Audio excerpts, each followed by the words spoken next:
Assalamualaikum pemirsa, Anda menyaksikan topik terkini bersama saya, Aziz Aryat.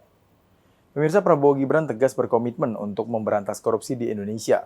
Di masa kepemimpinannya, serangkaian kasus korupsi yang melibatkan berbagai tingkat pemerintahan mulai terungkap. Kasus-kasus ini mencakup dugaan penyalahgunaan wewenang hingga penggelapan anggaran yang telah merugikan negara dalam jumlah besar.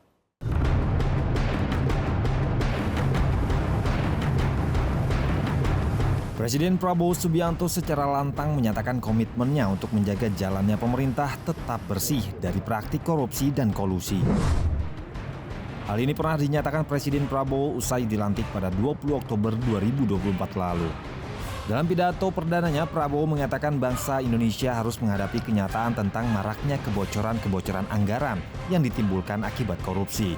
Jika tidak segera diberantas, hal ini bisa menjadi masalah yang membahayakan bagi penerus bangsa.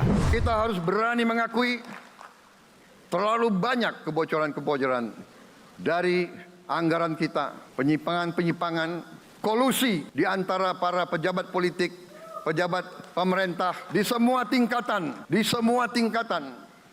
dengan pengusaha-pengusaha yang nakal, pengusaha-pengusaha yang tidak patriotik. Janganlah kita takut untuk melihat realita ini.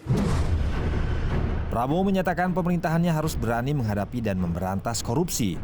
Ia menyebut praktik rasuah di tanah air harus dikurangi secara signifikan. Pemerintah akan berupaya menekan potensi korupsi melalui perbaikan sistem, penegakan hukum yang tegas, dan juga digitalisasi.